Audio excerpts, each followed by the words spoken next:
Саламатсыздар жашоо машыгуучулар жана видео өчүп калды кечээсте технический сбой болду. Бир аз улантып, анан бир эки суроого жооп берип, анан видеону токтосок болот. Бүгүнкү түз эфирди суроо бергендер кошулса болот. Бүгүнкү биздин көптөн бери кылып аткан нерсебиз суроо жооп. Ошо суроо жооп боюнча болот. Анан суроолоруңуздарды заранее дайырдап алсаңыздар жакшы болот. Түз эфирге дайыма чыкканда бир мурдатан сурооңуз болсо кагазга жазып алсаңыз жакшы болот. Ошондо анан мындан кийин мен кыска жооп берейин суроолоруңузга, чтобы көп кишинин суроолорун жооп берейин, калып кетип атат. Азыр эки киши кошулуптур. Ошо эфир сакталган үчүн ошону дагы эске алыңыздар. Эгер эфирге сакталганын каалабасаңыздар, анда суроо жоопко чыкпаңыздар, связга дегендей. А так сурасаңыздар. Саламатсызбы? Саламатчылык. Ооба, угулуп атат. Саламатсызбы, Максат агай? Угуп атам сизди. Жүзүмдү көрсөтпөй эле коеюн, көрсөтүүгө деле даяр эмесмин агай. Болобу? Эчтеке эмес. Болот, конечно. Рахмат. Агай, мен жакында ушу семьям менен күйөөм эмес да, кайненем жана кайнэжем болуп чогуу жашайбыз. Анан кайненем болсо, кайнэжем дагы ушу күйөөмдү кызганабы же эмне билбейм. Мындай психический жактан мага үстөмдүк көрсөтүп келишти да. Анан акырында такыр чыдабай ушу жарылдым да. Жарылып анан үйдөн кеттим. Азыр кызым бар, кичинекейчи, 2 чыга элек. Анан ушу кеткенден бери 15 күн болду. 15 күндөн бери өзүмдү кармай албай атам да. Ушунчалык өзүмдү күнөөлөйм. Кызымдын тагдыры эмне болот деп. Ошентип атам, сизден бир жакшы кеңеш алгым келип атат да. Аябай өзүмдү күнөөлөп бүтө албай атам да эми чектечи. Бирок самом деле мен арт тилимден кызмат кылгандан башка эч кандай мындай неме кылган эмесмин да. Претензияңар барбы десем жок дейт да. Бирок мен аябай психологический атака кылышты да экөөчү. Ушуга бир жооп бере аласызбы? Окей, сизге жообум мындай болот. Угулуп атабы? Угулуп атат, ооба. Биринчиден сиз дагы барыңыз. Бир анан психологический атакалар бар го? Любой эле. Анын ключу сизде, сиздин ичиңизде. Алар кааласа да сырттагы адам бир адамды кааласа да жиннете албайт, кааласа да кубандыра албайт. Ага ошол киши уруксат берип атат. Сиз ошону үйрөнсөңүз сизге тийбей калат. Хоть миллион жолу сизге атака кылсын, жамандасын, бирдемке десин, аны үйрөнүп алсаңыз аябай жакшы нерсе. Бир. Экинчиси, сиз чоңураак арканды алысыраак ыргытыңыз. Анан, конечно, баягы нерсе бар. Байкеси болуп жүрсө же иниси болуп жүрсө же баласы болуп жүрсө эле башка бирөө келип калса конкурент болосуз да сиз дагычы. Анан ал келинчегин эме кылат ошо сыяктуу. Сиз ошону учитывать этесиз. Ошондой кылдырбаганга эме кыласыз, аракет кыласыз. Анткени сиз дагы туруп албайсыз да, аларбы же менби депчи ортодо. Анткени алардын жашоосу да сизге жашооңузга влияние болот. Анткени анын апасы, жолдошуңуз, апасын бүт баары жакшы көрөт же сиз апаңыз жаман көрөсүзбү? Жаман көрбөйсүз да, туурабы? Ошол сыяктуу эле ал дагы ошондой эмеси болбойт да. Сиз ал жерде бир нерсени түшүнбөй калып кыйналып калышыңыз мүмкүн. Атак үйрөнсөңүз болот анычы. Азыр өзүңүз жемелегениңизге кереги жок. Сиз бүт нерсени кылдыңыз, туура кылдыңыз. Ошо көтөрө албадыңыз, чыгышыңыз керек аякта эме болуп. Анан азыр дагы сүйлөшүп, кайра үй бүлөңүздү куруңуз. Сиздин үй бүлөңүз жоопкерчилигине кайнэжеңизге же кайненеңизге таштабаңыз. Ал сиздин үй бүлөңүз, сиздин кызыңыз, сиздин жолдошуңуз. Анан алар менен тил табышканды үйрөнөсүз да, главное ошо. Рахмат. Болуп беришиңиз. Ийгилик каалайм иншалла. Жакшы болот. Рахмат. Саламатсызбы агай? Саламатчылык. Мен сизге Токтогулдан байланышка чыгып жатам. Биздин кайын жер жакта. Токтогулдун кайгынан? Токтогулдун өзүнөн, центринен. Мен да өзүнөнмүн. Мен тааныбайсызбы? Токтогулдан байланышка чыгып жанагы базар. Жакшы. Угуп атам сизди. Менде бир эки суроом бар эле да агай сизге. Бака чейин сиздин сабактарыңызды көрүп жүрөм, прямойлорго чыгып жүрөм. Instagram лентадагы бүт видеолоруңузду көрүп жүрөм да, бирок мага бир эки нерсе белгисиз болуп атат да. Мен канткенде туура ойлонуп, өзүмдүн коркуу сезимимди жеңе алам деген ой көп ойлондуруп атат да. Бул жерде эки суроо экен да. Туура ойлонуу деген өзүнчө тема, анан коркууну жеңүү өзүнчө тема да. Кайсынысын айтып берейин? Экөөнү тең эле. Коркууну жеңүү желание, анан знание менен жеңилет. Коркуу деген сөз билинбеген деген сөз. Билгенден кийин адам коркпой калат. Караңгыда билбейсиз, аякта эмне болгонун үчүн ардыңкы оюңузга келет, жарык болду, көрдүңүз, жарык бар экен, андан өтөн коркпой калдыңыз. Ошон үчүн жарык болуш керек. Значит, ошо корккон нерсеңиз жөнүндө информацияңыз болуш керек, жаап салбашыңыз керек. Бир, ал коркууну жеңүү үчүн желание, знание. Анан туура чечим, туура ойлонуу деген сөздү айталы. Туура ойлонуу десек, туура ойлонуу кандай болушу мүмкүн? Аны бираз туура ойлонуу бираз эме экен, бирок туура чечимди айтып берейин сизге. Кандай кылсам туура решение кылам? Угултабы? Угулуп атат. Туура решение чыгаруу, туура чечим чыгаруунун бир техникасы бар. Ал кандай техника? Мисалы бир чечим чыгарайын деп атасыздар. Шаарга көчүп кетейинби же Токтогулда калайынбы деген сыяктуу. Мисалы да эми. Анан мисалы Бишкекке барайынбы, барбайынбы, шаарга көчпөйүн деп бир решение, бул туура эмес деген үчүн именно сиздин жашооңуз үчүн мындай кыласыз. Коркпогон убакта, мындай бир нерседен корккон жоксуз, баягында переживать эткен жоксуз, же аябай сүйүнгөн жоксуз. Спокойно, тынч отурганда ичиңизге эмне туулса, шаарга бар деген болсо, ичиңизде туулган нерсе, ичиңизде сезген нерсеңиз, значит ошол чечим сизге туура чечим. Бирок эгер коркуп туруп бир чечим чыгарсаңыз, ал сиздин жашооңузга туура эмес болуп калат. Же сүйүнүп кетип, аябай сүйүнүп кетип чечим кылсак, ал да туура эмес болуп калат. Ошого туура чечимде Кудай адам ичине механизм коюп койгон да. Өзүнүн жашоо үчүн кайсы чечимдер туура болот. Ошодо спокойно болгондо, корккон да жоксуз, аябай сүйүнгөн да жоксуз, аябай спокойнусуз. Ошондо отурганда ичиңиздеги чечим эмне болсо, ошол сиздин жашооңузга, тагдырыңызга туура болот. Кийинки суроом ошо бизде сознание менен подсознание менен иштейбиз да, анан ошондо сознательно ойлоносуң, бирок ошо подсознание менен иштей албай атабыз да. Кандай кылып иштесем болот, ошо кандай методдор бар? Сознание менен азыр мындай, сознание билесиңер, баягы 5% адам жашооңузду контроль кылат, подсознание 95%. Анан биздин сознание эмне иштеп кылат? Сознание ошо максат коюу, жакшы жашайм, кыялдар, пландардын баары сознание иштейт. Бирок ал 5%. Ошол коюлган пландар, максаттар, кыялдарга эгер подсознание поддержка кылса, ал ишке ашып кетет оңой. Эгер поддержка кылбаса, анда кыйналып калат да, баягы кылам деп эле ошо каалабай калатам, эме кыла албай калатам деп атпайбыз, мисалычы. Өзүм сөзүмдү тута албай калатам, жалкоо болуп атам. Ошолордун баары сознанияга киргенден кийин ошону иштейт деп ойлоп атат. Адамга ал нерсе ал коюлат, бирок подсознание поддержка кылыш керек. Ал нерсе подсознаниеда барбы жокпу, аны текшериш керек. Подсознанияны ачуу боюнча да бираз айта кетсеңиз. Подсознание ачуу боюнча мен азыр сайкей деген техниканы колдонтам. Аны эми өзүнчө эми ал мындай нерсе ошо. Подсознание, сознание, суперсознание деген бар да. Подсознание жана 95% ичинде жөн эле мурдагы болгон нерселерди кайталай берет ал нерсе. Ал жаңы ою жок, максаты жок, эчтеке жок, жаңы нерсе жаратман эмес. Сознание жаратман. Ал мындай максаттар коёт, мындай кылат, келечекте мындай кылам, Америка барам, айга учам, элге жардам берем. Булардын баары сознательный эме иштейт. Сознание иштегенден кийин бирок 5% эме калат, анткени памяти кыска, көп нерсени бир убакта кылат, 3 эле нерсени иштей алат да. Подсознание миңдеген нерсени бир убакта кылат. Көз жумуп ачыла берет, баса берет, бирөө менен сүйлөшө берет, курсагы тое берет, мындай кылып бүт нерсени подсознание кылып кете берет да.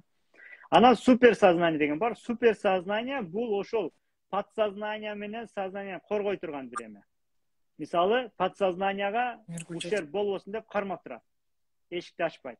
Суперсознание подсознанияны эшигин ачат да, анан уруксат берет. Аяка бирденке киргизесиңби же бирденке чыгарасыңбы деген. Анан сайкей деген техниканы колдонуп, ошо 5 минутта подсознанияга бир нерсе киргизип же чыгарса болот экен, ошону үйрөндүм, ошону мен колдонтам. Ошон үчүн подсознание менен иштеш үчүн ошол сайкей деген техниканы үйрөнүш керек. Башка техникалар дагы бар, бирок менин изилеп эң туура көргөн техника болот, кантип үйрөнсөк болот. Сайкей деген сайт бар, ошо киресиз, ал жерде эмелер бар, инструкторлор бар, акчасын төлөйсүз. Биринчи уровенде 3 күндүк тренинг катышсаңыз $850. Ашыгы бересиз, аңгыча билишиңиз керек, же орусча билгендер бар экен балким, ошол инструкторлор бар ошол жерде. Мен бир австралиецти таптым, андан үйрөндүм мен. Ошол. Анан ошо сайкей деген эң кыска убакытта узун мөөнөткө влияние боло турган нерсе экен. Мен ошону байкадым, менин изилдөөм боюнча. Мындан башка гипнотерапия деген бар, ошондой нерселерди да колдонот, NLP бар. Мен аларга көп эме маани бербедим, анткени аларга көп эле бар. Кызыкпадым, ишенбедим дагы. Анан ушул нерсеге кызыгып аябай таң калдым. Анан бул кишини ойлоп тапкан 30 жыл мурда ойлоп таптыр, анан ал дагы өзү ойлоп таппаптыр да, ал дагы баягы ичине туулуптур да, мындай айтканда бир какой-то бир илхам менен келиптир да ал кишигечи. Ошого дагы аябай маани берип алдым дагы. Бул адамдын ойлоп тапкан нерсеси эмес экен, бул какой-то бир мындай берилген нерсе экен депчи, Кудай жактан мындай бир сездирилген нерсе деген үчүн ошого ишенип ошону колдондум мен. Колдонтам күнүгө. Бүгүн да эртең менен колдондум. Күнүгө мындай бир нерсе киргизем да мээмечи, подсознание киргизем, же подсознание баягы негативтерди чыгарам. Ал негативтер сразу билинет, сезилет. Берки киргизгендер сразу сезилет, анткени киргенден кийин ал эми иштеши керек да, ага жарашачы. Тоскоолдук кылбайт да, ужачы. Кармап турбайт сени. Бир чоң максат койсоң, ошо кетип атканда кармап турат го бир нерселерчи. Коркуп кармайт, эме кармайт, ошол уже кармабай калат да. Анын убактысы менен көрөсүң, анан болсо, значит, подсознание поддержка кылыптыр деген сөз. Аны еще тест кылыш керек. Мускульный тест деген бар. Аны баягы мисалы, могу жакшы көрөм, мен мындаймын, тигиндейми деп айтканы менен адам сознательно айтат да, ал каалоосун айтат.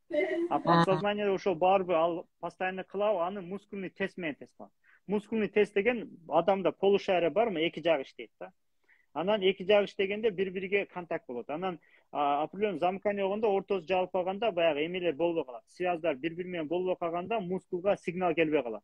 Анан мисалы мускул деп атабыз го, булчуң мисалычы. Рефлекс болот да, булчуңга мындай эме болот, мындай тырышат, тырышканда бир знак болот. Значит, ооба же жок деген жооп берет да. Мускул менен мынтип текшеребиз да, бул барбы жокпу десек, мисалы барбы десек, эгер тырышса, значит бар, же тырышпаса жок, ошондой нерселер менен текшерилет да подсознаниячы. Подсознание менин подсознаниямда бар, мен мындай деген алар туура эмес десе. Азыр мисалы силер айтышыңар мүмкүн да, менде мындай бар подсознание, мындай десеңиздер, анда мен текшерип көрөйүн дейм да. Анан баягы мускулный тест кылсам, силер бар деп атасыңар, бирок самом деле подсознаниеда ал нерсе жок экен да.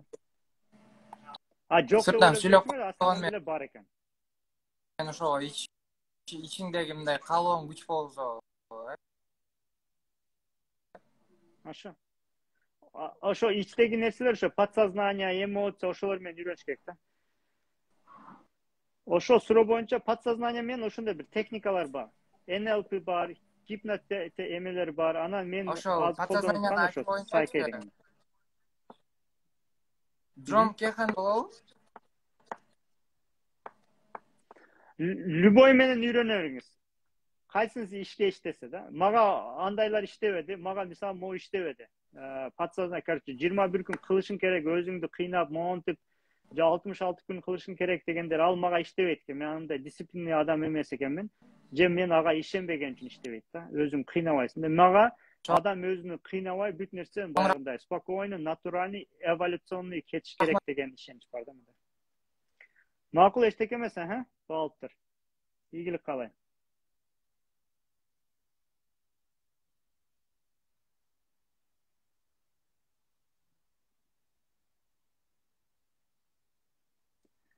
Ошол кошулуп суроо бергендер болсо кошулуңуздар.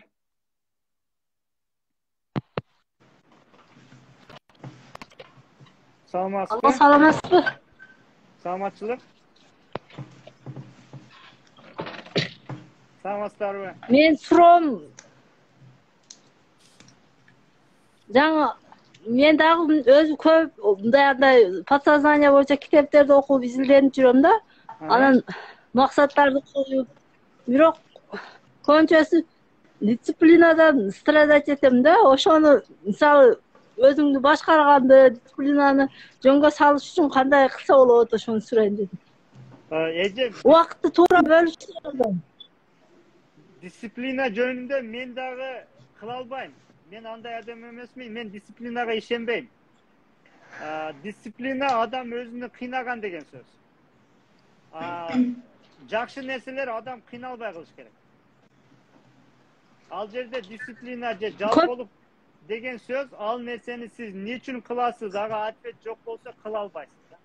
Ответ болсо күнүгө кыласыз, как будто дисциплинированный адам катары. Men disiplina Көп эле мисалы автоматский болот. Айта бериңиз. көп эле мисалы окууларда ошо вебинарларда мисалы Сайдмурат Давлатов да деле максат койгондон кийин дисциплина биринчи кезекте болуш керек деп айтылат да. Кошулбайсызбы? Мен кошулбайм.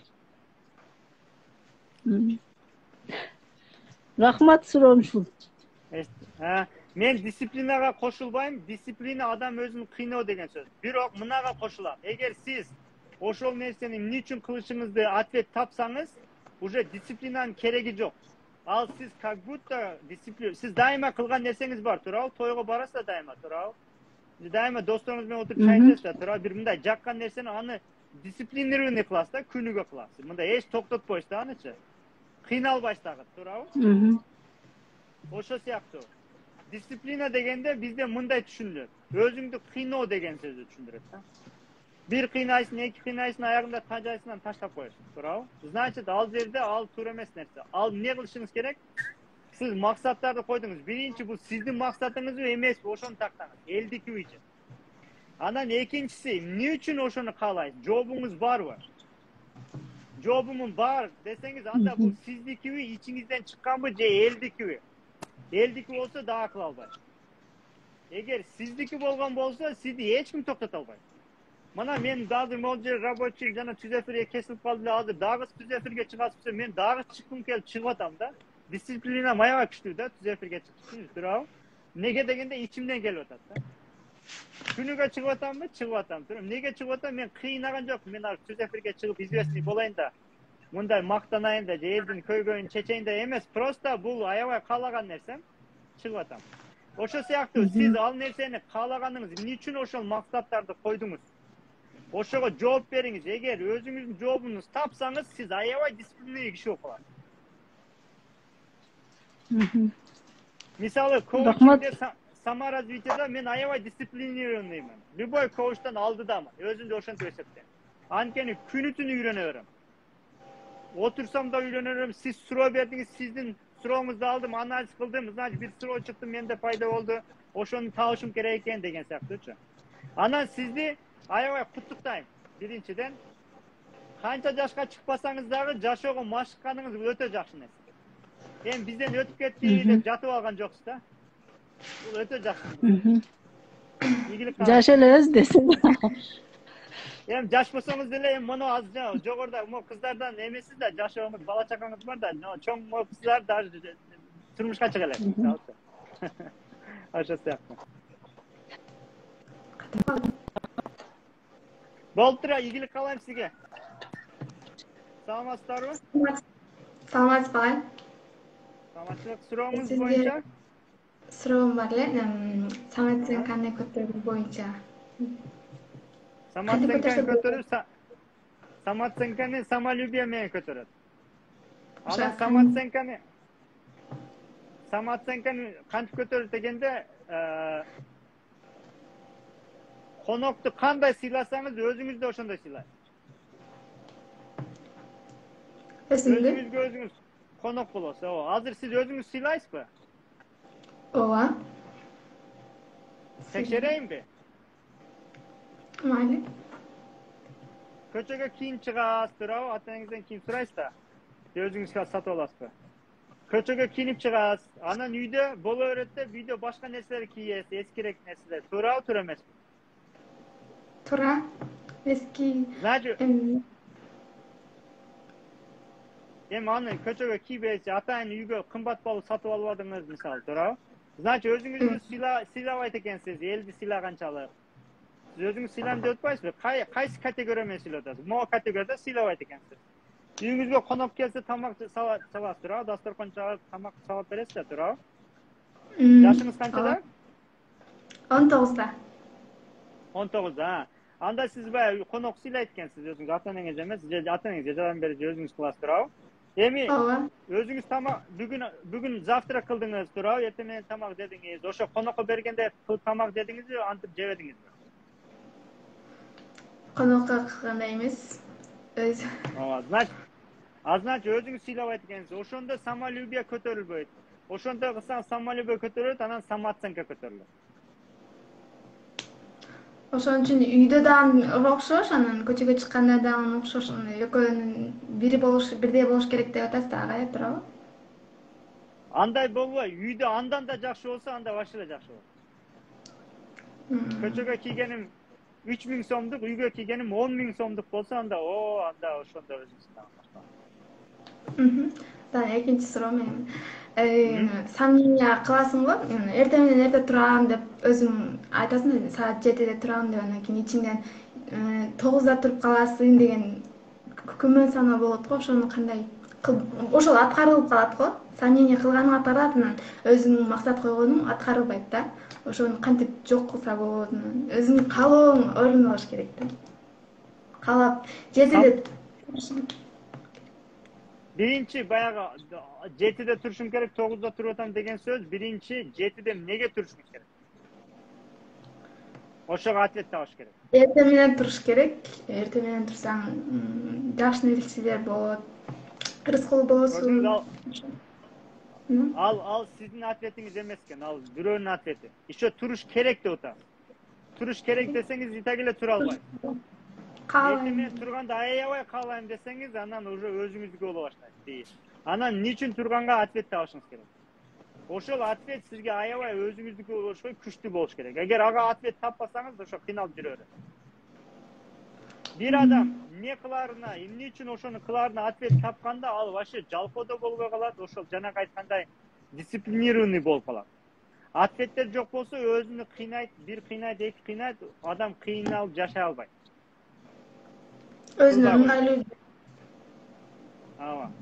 Сиз просто ошо каалаган нерсеңиздин жаныга эмне үчүн ошону кылам дегенге ответ издеңиз ичиңизден. Ошону тапканда ошол нерселер болуп кетет. Эгер аны таппасаңыз, болбой, кыйналып жүрө бересиз. Дагы үчүнчү суроо менен максатка тез жетүүгө кантип тез жетсе болот? Максатка тез жетүү, ошону биринчи существительный менен жазасыз. Что? Почему деп эмне үчүн жазасыз, жанына процент коесуз. Жакында болоруна канча процент ишенем. Эгер любой эле максатыңызга ишеничиңиз канчалык жогору болсо, ошончолук тез келет. Ишеничиңиз жогору болсо, акырын келет. Английскийди үйрөнүү дегенде ошондо английскийди эле жазам да. Мен англисче аябай жакшы сүйлөндүм. Эркин сүйлөндүм. Жаздыңыз. Эмне үчүн дегенде дүйнөнү кыдырам, аяка болом, известный болом, YouTube тартам, эмне болсо ичиңизде, ошону жазасыз. Анан жакын арада англисче сүйлөп калганга канча процент ишенем дегенде 30% болсо 30% жазып коесуз. 10 болсо 10, 80 болсо 80. Качан ошол 100гө чыкканда баягы нерсе келет. 100гө чыкканда? Жакында болоруна ишеничтин 100% болгондо чыгат. Мисалы, аябай кыйынчылык ситуация болгонбу жашооңузда? Болгон. Анан ошол убакта Кудай жардам берип ошол ситуациядан чыгып кеткенсизби? Ооба, ошол кыйынчылыктан чыгып кеттип, азыр ушул даражага жетип отурам. Аябай бир убакта аябай кыйналып чыгып кеткениңизде, ал жерде эмнеге кыйналып аябай кыйынчылык болгон, анткени эч ким жардам бере алган эмес. Ошол жерде сиз мажбур Кудайга 100% ишенгенсиз. Кудайга 100% ишенгениңизде, Кудай ошо ишеничиңиз болду да, анан быстрый ошол ситуациядан чыгып кеттиңиз. Ошол сыяктуу азыр сиз англисчени аябай жакшы үйрөнөм дегенге, жакын арада сүйлөп калам дегенге 100% ишенбесеңиз, 10%, 30% канча болсо жазып кое бересиз, ошону көбөйткөнгө аракет кыласыз. Качан 100%ге чыкканда ошол болот. Ошондо үйрөнгөндө сен 100% көбөй баштайт да, туурабы? Сүйлөп калам. Биринчи очередь менен кетели. Биринчи англисче керек болду, туурабы? Мен англисче билем дедик. Же англисче эме билимим, англисче билүү деп жазыңыз да, эми баягы глагол эмес, англисче. Анан жаныга эмне үчүн англисче керек? Ошону жазыш керек. Сизде азыр эмне үчүнүңүз жок болсо, кыйналып жүрө бересиз. Кайсы техника менен үйрөнүш керек, эмне кылыш керек? Эмне үчүн англисче керек сизге? Мына суроо берейин сизге. Англисче сүйлөгөн жагат, англисче сүйлөп саякатка чыксаң болот. Болот деп элдин сөзүн айтасыз да, сиз мындай как будто бирөөлөр айткан, ошону жаттап алып, ошолор айтканын угуп алып, ошолордун айтканын айткансыз да. Туурабы? Men az sezbedim özümçe. Именно siz ошол аңгичени niçin керек içinizden, жүрөгүңүздөн чыккан себепти тапсаңыз, анан баягы эмелерге кыйналбай калат. Кантип үйрөнүш керек анда мында. Сиз азыр үйрөнүп кете бересиз, байкабай каласыз. Ошол сыяктуу. Рахмат. Колдонам. Окей. Болуптур. Саламатсызбы? Assalomu alaykum, agay, qandaysiz? Alaykum, жакшы. Tinchliginiz yaxshimi? Жакшы, рахмат. Agay, men surum азыр максат боюнча да, анан эфирлерден угуп келатам, ошол максат койгондо задача менен койгула депчи. Мисалы, машина аламын дебей, машина деп жазгыла депчи. Анан YouTube'дан көрүп калдым, сиздин сабагыңыздан максат койгондо датасын коюш керек депчи, ошондо датасын коюш керекпи же койбош керекпи? Ушул жерде экиленип калдым да. Туура айтасыз. Аны мен да ошондой кылам, ал бар, туура айтасыз. Анткени мен да биринчи жөнөкөй коуштардан үйрөнгөнмүн да датамычы. Андан аябай чоң коуштардан үйрөнгөндөн кийин датасы жок экен. Ал датасы койгула деген бул эски вариант. Ал жоктон көрө дата койгон дагы жакшы. Эгер сиз дата коюп иштеп атсаңыз, уже андан да күчтүүрөгү дата жок. Түшүндүм. Ишенич процент коюш. Ал эски видео канчанчылык 2000 канча экен, 18 бекен, ошонун числосун караңыз. Актуальныйлар ушу азыркы түз эфирлер 2 жыл болуп ошо. Анан болушу 2018 болсо 4 жыл болуп кетти. Датасын койгондон кийин анан келечек болот депчи. Ал мындай болчу да. Ошо жакшы түшүнө калдым. Пайде алды эле туура нерсе. Мисалы, жөнөкөй адам жүрөт го, дата койбой жөн эле жашап жүрөт го. Ал кишиге дата койгон аябай жакшы нерсе. Аябай жакшы нерсе. Анткени ошо датага карап тырышат, эме кылат. Дата өтүп өзүнүн кыйнап бирден кылат. Бул аябай жакшы нерсе. Бирок ал слабый. Түшүнүктүү. Агай, анан берке караганда жакшы, анан бирок слабый. Эң күчтүүсү ишенич. Ишенич проценти. Түшүнүктүү. Анан ошол максат койгондо 1 жылга, 2 жылга, 5 жылга, 10 жылга деп койбой эле, мисалы, эмнени кааласаң, ошону гана тизмеге жазып чыгыш керек да. Анан улам күн өткөн сайын дагы максат жаралганда дагы алдына жазып коюш керек. Анан ишенимдин процентин жазып коюш керек. Ошондойбу? Бир максат жазасыз, анан эмне үчүн жазасыз? Ал экинчиси. Эмне үчүн жазышыңыз керек. Эмне үчүн жазбасаңыз ал аябай кыйын. Эмне үчүн деген мотивация. Мисалы, мен бир нерсе эмне үчүнгө Мисалы, мен бүгүн максат койдум, мисалда машина депчи, анан бүгүн процент 30% болсо, эртең 50 болуп калса, аны сызып туруп, жана 50 деп жазып коем да. Улам, кайсы максатка ишенем? Же 10%ке түшүп да калышы мүмкүн. Түшүп калса, түшкөн дагы жазып коем, Түшкөн да жазып коесуз. Бирок эмне үчүн жазыңыз? Машина дедиңиз, эмне үчүн машина керек? Эмне үчүн жазбасаңыз ал да кыйын. Түшүнүктүү. Ошо эмне үчүн процент. Түшүнүктүү.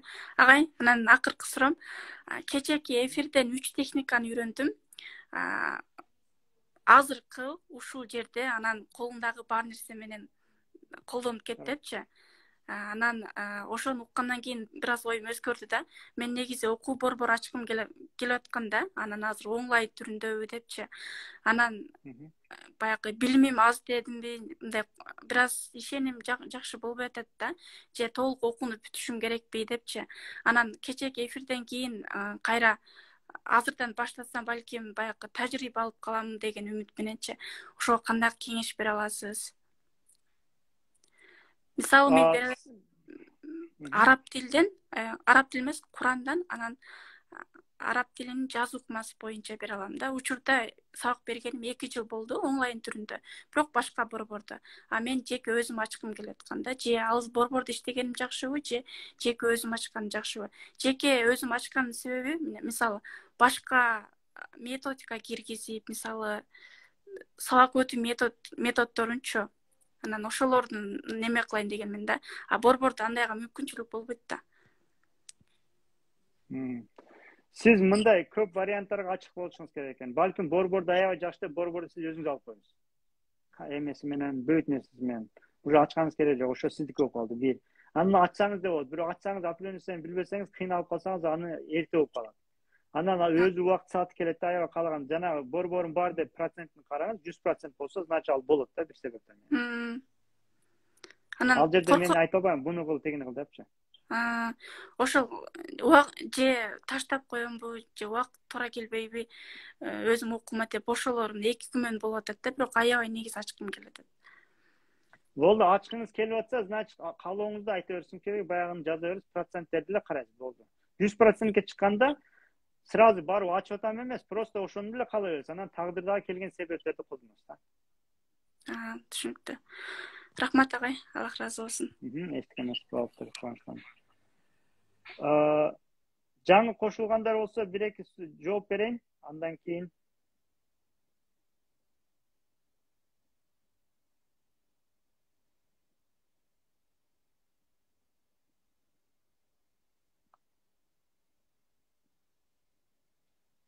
бир-эки кишиге жооп берип, түз эфирди аяктайын деген максатым бар. Өзүм ишим да бар буякта. Ошолорду да кылып. Саламатсызбы? Саламатсызбы? Саламатсызбы, Максат байке? Мен сиздин аудио китептериңизди жана түз эфирлериңизди калтырбай көрөм. Мен эки суроом бар эле. Биринчиси, мен 3 балам бар, анан үчөөнүн тең жаштайынан 1,5-2 жашынан баштап түрдүү кружокторго берем да. Анан бир балам 5 жашта, кызым 4 жашынан берим да, ийгиликтерди жаратып келе жатат. Анан ошолорду башка балдарга дагы стимул катарында мындай бир туулган күндө бир башкача бир форматта көргөзмө же болбосо бир мероприятие өткөрүп берсем болобу, же бул мындай чектөө болуп калабы, же балам мактаган болуп каламбы, кандай деп ойлойсуз? Ошол жөнүндө сурайын дедим эле. İçinizde seziminiz bolsa, onda mактаган болсоңуз, мактаган болуп каласыз. Проблема жок. Ne emес жок. Анан элди ойлоп, ал мындай болот, тиңдей болот деп, просто ниетиңиз болсо кылып кете бересиз, болду. Даже мактансаңыз да бир аз мактанып анан өскөндөн кийин ал нерсеңизди уже мактана албай каласыз. Анткени ал нерсе кичине болуп калат. Любой адамдын жаңы нерсесине жеткенде көрсөткөн нерсеси мактан, ал тубаса кандай натураль нерсе да. Аны өткөндөн кийин ага мактанайын десе да мактана албайт. Ал нерсе кичине болуп калат, мисалы. Ошо сыяктуу. Бирок сиздин баягы балдарга кылган нерсеңиз, мисалы, балдарга мотивация берип, бир какой-то методиканы үйрөнүп, аларды кызыктырып эметкен, бул жакшы нерсе. Необычный нерсе, мисалычы. Кылсаңыз жакшы эле болот, эми болбойчу. Анан мындай караңыз, ийгилик жаратты дегенде сиздин оюңузда ийгилик болушу мүмкүн. Билесиз да, мектепте канча ийгилик жараткан, жакшы 5 окуган адамдар жашоодо кыйналып жашайт. Значит, чыныгы ийгиликти байкашыңыз керек. 5 алып келген дайыма ийгилик деген мааниге келбейт. Балаңыздын жашоосун караңыз, мындай башкалар менен отношения караңыз, решительности караңыз, рисковать эте албайбы, же эжекесин только эжекесин угабы, өзүнүн ою кылып атабы, же бир каалаган нерсесин кылып атабы, ошолор маанилүү нерсе. А 5 алган бир көкөтө көрсөткүч, бирок ал не обязательно жашоодогу эң важный нерсе эмес. Анткени көрүп атабыз азыр, баарыбыздын дипломдорубуз бар, эми бар, баягы жөнөкөй иштеп жүрөбүз, акчабыз жок, же байыбадык сыяктуучу. Значит, байыган, жашоодо ийгиликтүү, бактылуу жашагандын көрсөткүчтөрү мектептеги оценкалар эмес.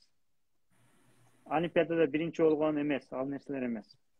Ошого сиз ошол жашоону үйрөнүп, жашоодогу важный нерсе, жаш бала эмне кылганда ошол эми болот. Мисалы, жаш бала бактылуу, ата эненин дагы бир эмеси баягы баланын бактылуу болгонго үйрөтүү.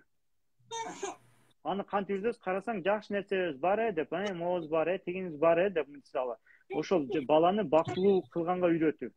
Бала өзүн бактылуу кыла алса, андан кийин успехи оңой болот. Эгер бактылуу кыла албаса, жана бир түз эфирге да чыкты, аябай жакшы мектепте университетте окуйт экен, анан мындай болуптур, бирок нааразы болду, жашоосунан бактылуусуз да. Ушунчалык жетсе да, ал уже влияние кылбайт адамгачы, ошондой сыяктуу. Ошого бактылуу жашоону балабызга үйрөтүш керек. Балабызды каршылыгы жок сүйүш керек. Өзгөчө сиз эркек балаңызды эркек бала болгон үчүн сүйүшүңүз керек. 5 алган үчүн эмес, башка нерсе. Ошондо ал принцип болот.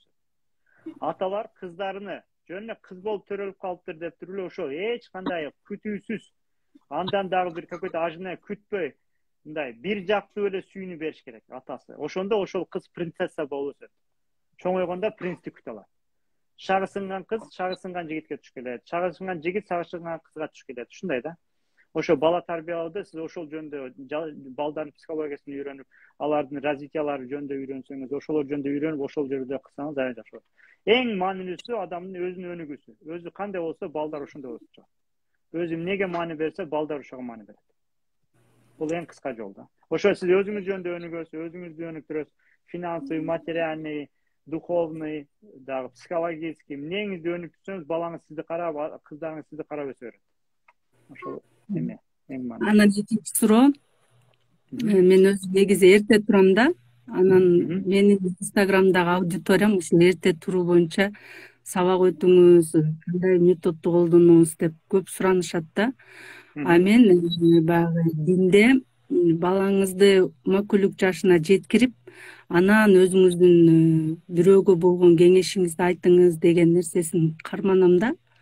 Анан демек бизде дагы убакыт бар деп, анан кандай ойлойсуз?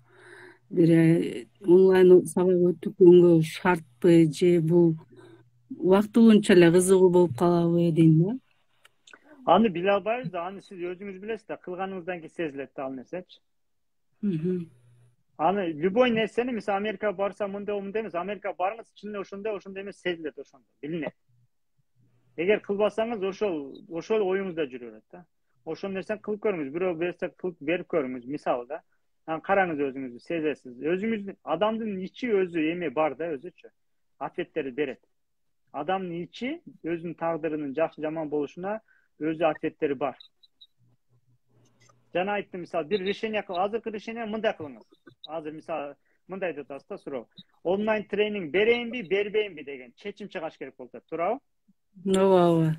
Ошону мындай кыласыз. Корккон жоксуз, спокойныйсуз, анан сүйүнгөн жоксуз. Жок. Тынч отурасыз дагы, ичиңизде отуруп туруп, анан ичиңизден не келсе,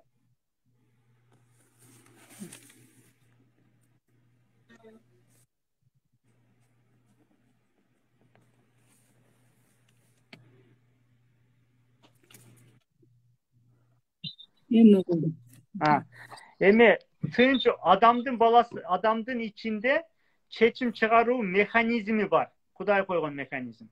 Ал мындай нерсе. Адам тынч отурганда, коркпой же аябай сүйүнбөй отурганда, спокойный болуп, нейтральный болуп отурганда, ичинен келген сезим, ошо ичинен келген чечим туура чечим деп эсептелинет. Ошондо отуруңуз, мен эми онлайн сабак берейинби, бербейинби деп отурасыз, тынч отуруп. Ичиңизде бер десе, значит бере бериңиз. Бербе десе, значит бербей коюңуз. Бирок коркуу болбош керек же сүйүнүү болбош керек. Анткени анда туура эмес. Сүйүнсөңүз бергиңиз келип кылып кетесиз да, туурабы? Ичиңиз уккан жоксуз, ошо сүйүнгөнүңүздөн уккан. Же корксоңуз эме кылсаңыз кылбай коесуз, мисалы. Ошо сыяктуу. Нейтральный сезим болуш керек экен да. Внутренний туура сезим, ал спокойный болгондо чыгат. Ошол туура сезим. Чоң рахмат, ушулар сурайын дегем. Рахмет чоң, саламаттагыңыз. Саламатта болуңуз. Саламатсызбы? Саламатсызбы? Дайым эле түшө албай калам премьерге. Дайым учуройм. Агай, менде бир суроо бар эле да. Сиз өзүңүз 2 жылдан бери грин карта тапшырабыз да, Америкага кетпекпи деп ниет да. Анан айына тапшырып, анан неме да? 6 ай срок да, анын ичиндечи 6 ай срок бар. Ошол 6 айдын срогунда жумуш баштайын дейсиң да, бирок мени келбейт да. Вдруг грин карта чыгып калсачы, кетип калсакчы деген ой менен темадан настроение менен жашап атасыз. Ошондой болуп калды да, анан кырап турсам быйыл 2-жыл, анан да кайда майда чыгат. Анан мындай биз жумуш баштабайбыз да, ошо грин карта ожидание менен жашап жүрүбүз да. Анан ошондо баштап калсам, бирдемке жумуш баштап алсам, грин карта чыгып калса, кетип калсам эмне болот? Анан ушундай да, эки арада да. Мындай ситуацияда башка нерсени ойлогон керек жок. Мисалы, бирок конок келет деп атат. Келет экен деп туруп, аны күтүп отурабыз да. Анан кечип келсе же келбей калса, бүт ишибиз токтоп калып, аны эме кылабыз, туурабы? Ошого сиз натуральный жашаңыз. Мисалы, грин карта бердиңиз, чыгып калса бүт нерсе эмес, сиз кылганыңыз кыла бериңиз, эмне кылсаңыз. Мен сизге айтам, грин карта чыгып калгандан кийин дагы 1 жыл жүрөсүз, во-первых, ошондой. Анан ал эгер ага чейин кылып успешный болуп, бизнесиңиз жүрүп кетти дейли, туурабы? Макул, бирөөгө таштап кое бериңиз, аябай сүйүнөт ал, жакшылык кылган болот. Мындай шарттанбаш керек. Анткени эртеңки мисалы биз мындай нерсе бар да, сиз азыр сиздин жашооңузду грин карттан күтүп атабыз. Же кээ бирки айтат го, келечектен мындай болсо мындай болот деп, жана келечектен күтүп атат. Мисалычы, келечекке таянып атат. Жок, сиз Кудайга таянышыңыз керек да. Ошо сыяктуу. Ошого мен ойлойм, анткени чемоданный настроение аябай жакшы нерсе эмес да, эчтеке кылбай паралич кылып коет адамдычы. Сиз жашооңузду жашап кете бериңиз, эмне кылсаңыз. Берип койдуңуз, кете бериңиз. Мындай айтканда ошо. Кандай? Декрет да, үйдө кичинекей балдарым бар, анан ошо жаңы жумуш баштап кетейин деп эле анан грин картага таянып эле уже 2 жыл өтүп кетип атат да, карасамчы анан. Значит, грин картага таянбаңыз анда. Грин картага жашооңузду таштабаңыз. Баштай берейин да. Рахмат агай, чоң рахмат. Өзүңүз жашооңузду кете бериңиз. Жок, грин карт чыкса проблема жок, кете бериңиз. Чыкпаса да проблема жок, кете бериңиз. Башка уланта бериш керек экен андан кийин да, башка жумушту. Ооба. Эми башка жумуш дегенде баягы эмне кылсаңыз кылып кете бериңиз да, баягы жашооңуз. Менин советим ошо. Бирок эми эмес, Максат Муктаров айткандан эртең мага келбеңиз, анан сен айттың эле мындай болду депчи. Просто бул өзү жакшы ниет кылган, жакшы ниет кылып, мындай цел койдук да, жаша алдыга цел койдук, бирок ошонун убакыт келгенге чейин деген максатта туруп калдык да, кандай болот депчи. Ошо убакыт деген баягы эмки жыл мындай кылам, мындай эмес, андайларды эме кылыш керек да, анткени убакытка байлап коесуз. Азыр ушул жерде колдогон нерсе менен деп кече эмени караңыз, ошол жерде аябай деталь түшүндүргөм. Азыр ушул жерде колдогон нерсе менен. Рахмат, Алла разы болсун агай. Саламатсызбы? Саламатсызбы? Агай, саламатсызбы? Иштериңиз жакшыбы? Жакшы, рахмат. Ошо сизге суроо берейин дегем. Биз Москвада жашайбыз, Москвада турам балдарым менен. Анан кийин суроом, ушул жолдошум да иштейт, анан мен да иштейм, анан балдарым 2 кызым школго барат, балам садикке барат, анан кайнатам бул жакта карайт. Анан мен кечке 12 саат иште болом, бир күн выходнойдон монтем да, балдарым окууларына көңүл бура албайм, анан атам да жакшы орусча неме кыла албай, анан өздөрүнчө эле окуп эле келет да, анан мындай Кудайга эле тапшыра берем да, мындай балдарым Кудай кааласа келечекте мен көңүл бурбасам деле жакшы болот дейм. Анан башка дагы немелерди көрүп, анан көптөрү баланы деле тарбиялаш керек, канча кружокторго катышат, кружоктордон мындай канча кружок болбосун, бирок эненин тарбиясына жетпейт дей беришет да. Бул эненин тарбиясына жетпейт десе, кайрадан да ойлонуп кетем да.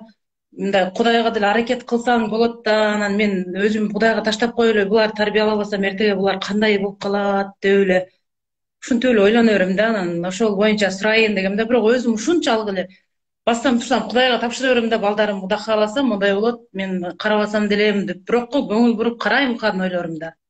Анан ошол боюнча сурайын дегем да сизден. Балдарыңыз канча жашта? Балдарым 2 кызым бар, 1 класс, 2 класс. Балам 6 жаш, садикте.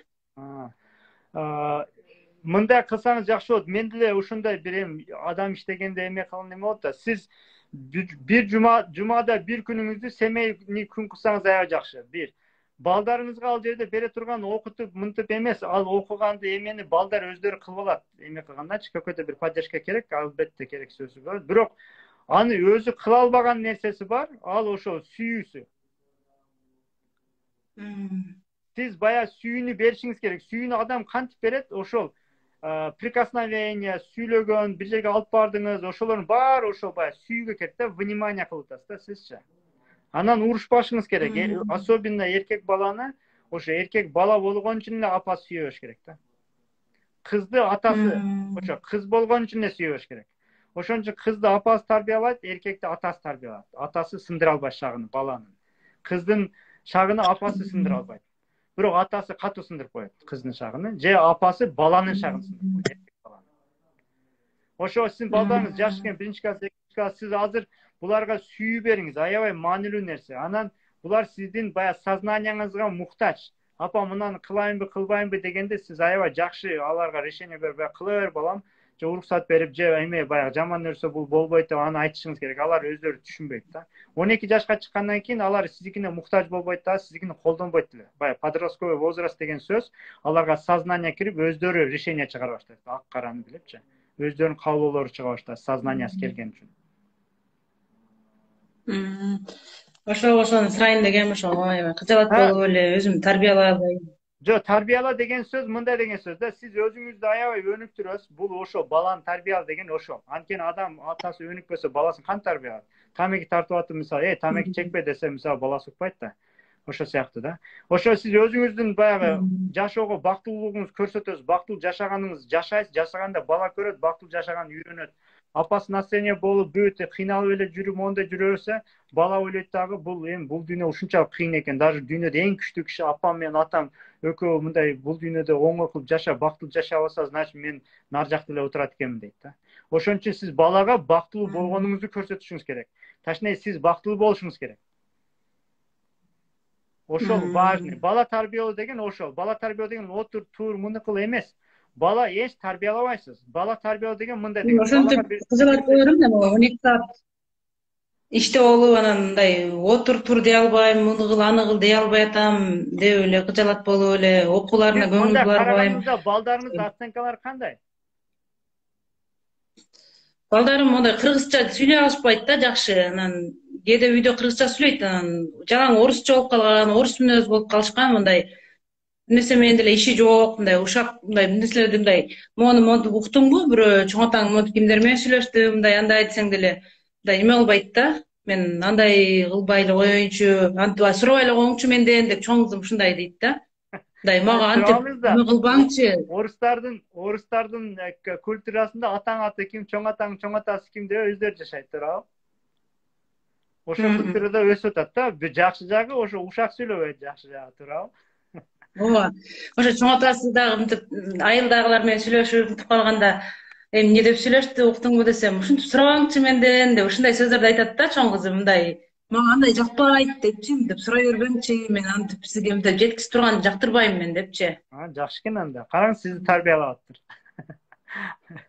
Ооба, кайра өзүм уялып кетем ошентип айтып койсо, анан өзүмчө эненин тарбиясы башка, ал бул дегендерди угуп эле кайра эме боло берем да. Деги эле аларды тарбиялап атасыз. Мындай кандай тарбиялоо деген нерсени адамдар жакшы түшүнүш керек да, биз жакшы түшүнүш керек. Эмне деген, сиз аны түшүнбөгөн үчүн бир нерсе кылбай атам деген бир чувство болот да. Анан ошол тарбиялаш керек деген кишиден сураңыз. Не деген сөз деп сураңыз анданчы. Ал бирдемке айтсын. Ошол сизге туура келбей, жагабы жакпаган сыраны айтып көрүңүз. Мен үчүн тарбия деген мындай деген сөз. Балдарым үчүн условияларды кылып беришим керек. Мисалы, балам барып бир кийим алып, эмек аны кыла албай, эскисин кийип жүрө берет. Мисалы да, же жыртык кийип жүрө берет, же үйдө эмне болсо кийип жүрө берет. Ал шкафка эмне койсоңуз кийет. Балаңыз кээбирде жаман кийимдерин кийип алат го, жарашпаган кийимдеринчи, туурабы? Көчөгө чыкканда уят болот. Болот да ушундай ситуация, туурабы? Тигини кийсең да жок, мен мындан кийем деп ошону кийип алат. Эми ал жерде баланын проблемасы жок, анткени бала билбейт ал. Көчөдө модасы барбы, же жыртык эскини кийип атабы, түшүнбөйт алчы. А сиз неге ошол кийимди ошол жерге шкафка коюп койдуңуз? Ошол сиздин эмеңиз, жоопкерчилигиңиз болот да. Ошол кийимди койбой, только баягында модный кийимдер, жакшы кийимдер койсоңуз, ал бала эмнени кийет? Барып көчөгө барып ошо жыртыгын издебейт да, ошо шкафында эмне болсо ошону кийет да. Значит, ал жерде бала жаман кийип алганы, бизде болот эле, баягында жаман нерсесин кийип чыгып алат да, мен ушуну жакшы көрөм дейт да, ошону кийип алат да. Анан мен ойлондум да. Бул бала кандай, ал болбойт деп урушабыз да, мисалы, ал түшүнбөйт неге болбойт депчи. Мисалы, бир жерге барсак, калпактарды кийип, баягы эме кыргыз кийимдерди кийип алыптыр да, эмечи. Аны мисалы биз Кытайда көчө чыксак, баарыбыз карайт да, мындай баары эме кылат. Мисалы, бул биздин коркубуз да, биздин какой-то уятыбыз да. Атак балдарды түшүнбөйт, аларды эме жок, ал жакшы эле нерсе кылып атат да. Же жаман кийимин кийип алат, же жарашпайт, мисалы, шым менен көйнөгү башка-башка болуп алат, мисалы. Же мисалы, даже кызым да ошондой болот, мисалы да. Кийин ойлондум да, булардын күнөөсү жок. Неге жаңы кийим алып берип коюп койгон жоксуң, эски кийим бүктөп ыргыткан жоксуң? Ошо бойдон жыртык болсо жыртыгы тура берет. Анан жуубайсың. Анан кийим издегенде ошо шкафында эмне болсо кыз эмне кылат, бала эмне кылат, ошону кийет да, туурабы? Значит, жууп коюш керек, ошо условияны коюш керек, ошону ата-эне кылат. Ошол тарбия деген сөз да. Ошо условияны кылып атсаңыз, кийимдерин эме мектепте баягы ручкасы жок болуп калбасын, ручка-мучканы бүт эме кылсын, баягындай кем болуп калбасын да эмедечи, башкалар ага бирдемке айта ала тургандайчы. Ошондо бул эмеси кийим эмелери таза, аны сиз жоопкерчиликсиз. Аны кийим болсо, аны эмне кыласың, балдар мындай деп, аны тарбиялаган кереги жок. Общество аябай катуу. Ошого обществодан баягында сынып калбай турган условия түзөсүз. Өтө маанилүү. Андан кийин аябай сүйөсүз, кучактайсыз, тактильный контакт керек. Бала sүйүп атам сени деп подтверждение беришиңиз керек, сүйлөп турушуңуз керек. Балам сени аябай жакшы көрөм. Мен күнүгө айтам. Кызым сен билесиң, мен сени аябай жакшы көрөм. Эсе, yes дейт да, эми ооба дейт кызым. Анан дагы айтам ошо. Жанан келип алып дагы эме кылам, келгенде кучактайм. Анан ошентип булар ошо сүйүү деген, тарбия деген ошол да. Рахмат агай, чоң рахмат. Сиздин билген нерсе эмес, кружокторго алып барып, оны окудуңбу, тияка алып барып, оны кылдыңбы, мисалы, бала өзү кызыкса, бала кызыккан нерсени эме кыласыз, поддержка кыласыз. Мисалы, мен балам бир нерсе кызыкса, мен iPad алып бердим. Эми ал балага ал iPad кымбат, андай мындай болгону менен, зато ал бала ошону үйрөнгөндөн кийин ошо вложение чоңойгондо аябай чоң нерсе алып келет. Ошо школдон калып кошумча сабактарга катышат, анан англис тил боюнча, биякта англис тилди, мисалы Кыргызстанда биз орус тилди кандай билсек, биякта англис тилди ошондой билип уже эме кылыш керек экен да. Анан ошо англис тилиге катышат, анан ушундай кружокторго акча төлөп, репетиторлор менен жалдап ошентип окуйшат англис тил боюнча. Анан ошоларды ойлоном да, кээде ушундай акча кетирип эме кылсам, бирок өзүмдүн тарбиям бербегенден кийин бестол кээ бирлер ушундай айтылат го, кээ бирлер немелер айтат го, ушундай психологдор эненин тарбиясы жетпейт десе, кайра ойлонуп, бүт баарын таштап эле өзүм карагым келип кетет, ушундай ойлой берем да. Анан бирок антейинсе мен англисче билбейм. По-любому кайра жанын неме кылыш керек. Сиз мындай, кандай десем, сиз бир нерсе үйрөнүшүңүз керек экен, өзүңүздү сүйүшүңүз керек экен. Анткени ар кимдин айтканы сизге тие берсе, мындай болсо мен кылбай атамбы, мындай эненин тарбиясы. Сиз азыр мисалы мону түшүндүрө албайсыз. Эненин тарбиясы баары аябай маанилүү. Адам айтты ошону. Не деген сөз сизге? Ошону өзүм карап, өзүм эме кылышым керекпи, өзүм кечке чогуу болушум керек деп түшүнүп алам да мен эненин тарбиясы десе. Үйдө отуруп алып балдарыңызды карашыңыз керек болуп атат да, туурабы? Ошондой боло берет да, оюм ошондой келет да, эненин тарбиясы десе эле өзүм баскан турганым көздөп турушум керек. Кыла алсаңыз кылыңыз. Кыла албасаңыз, канчалык кыла алсаңыз ошону кылыңыз. Мисалы, ошо семейный күн кылыңыз, воскресенье күнүңүздү иштебейсиз. Отдых барбы сизде? Ооба, бүгүн ар среда күнү, будный күндөрү кандай да, мен ресторанда иштеген үчүн туура. Алардын суббота, воскресенье окубаган күнү сизге туш келеби?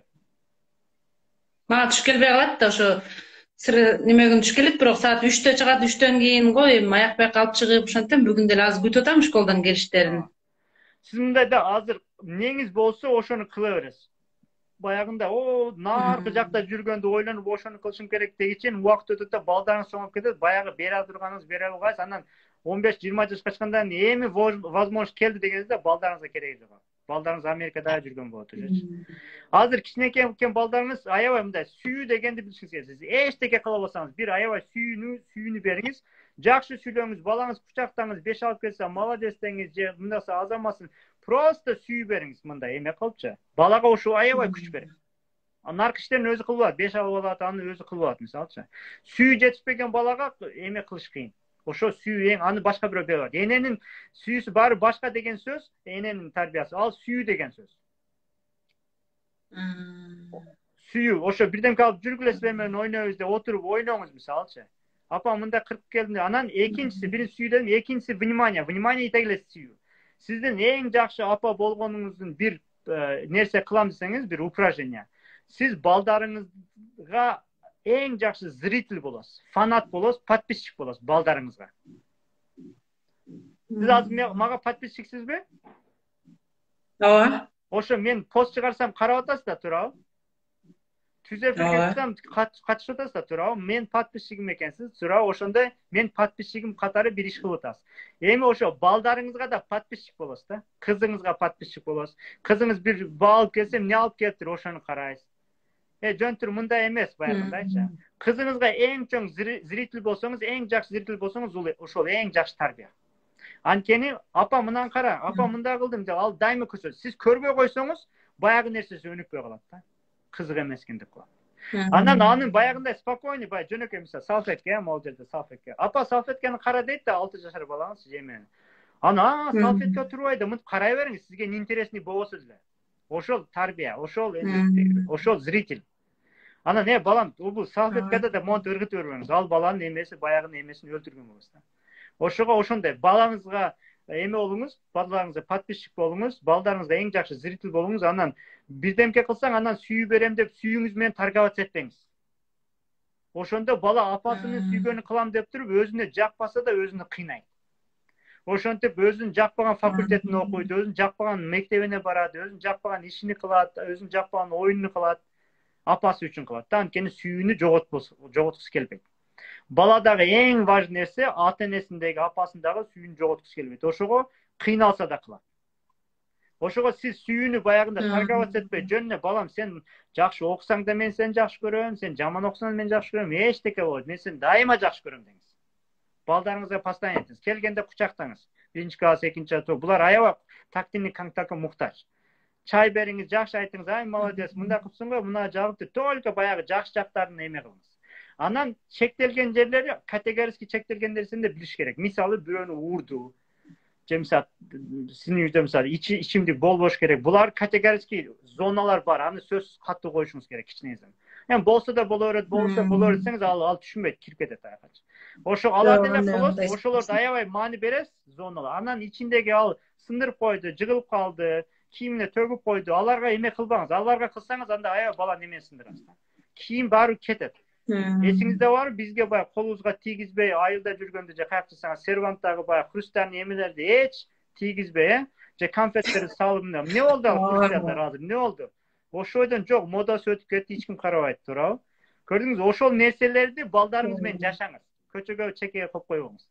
От души кайфовать этип, ошол катыккан нерсеңизди, топтогон акчаңызды ошо балдардын тарбиясы дегенде чогуу бар, баарыңыздар бир ресторанга барып тамак жесеңиздер, бирөө акча кетти, кетсин, бирок ал жерде сиз балдарыңызга аябай чоң нерсе сатып алып атасыз.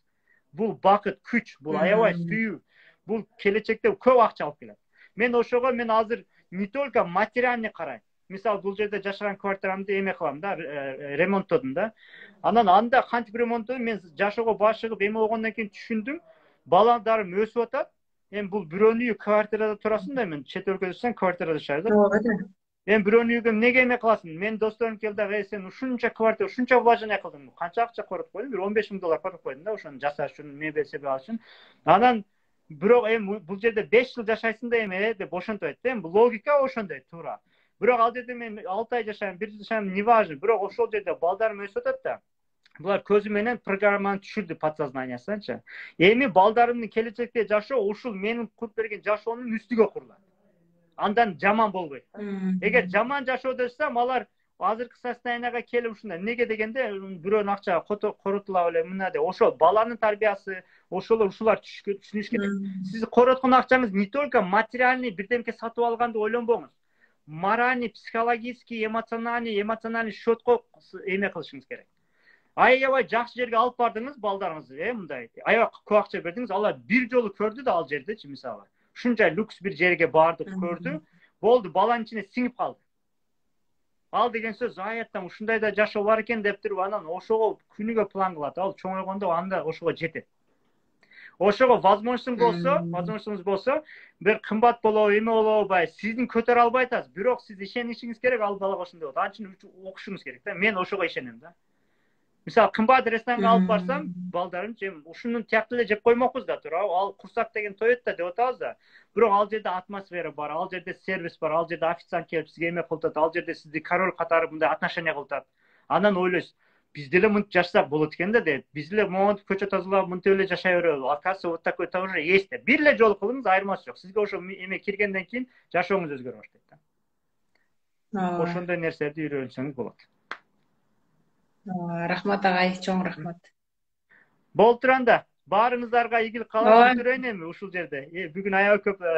Мейли агай, рахмат. Кирип турум рахматтан сиз эфирге. Макул, болуптур. Баарыңыздарга жакшы туруңуздар. Эмкиде көрүшкөнчө саламатта болуңуздар. Бактылуу үй бүлөлүк каалайм, бакыт каалайм, байлык каалайм баарыңыздарга.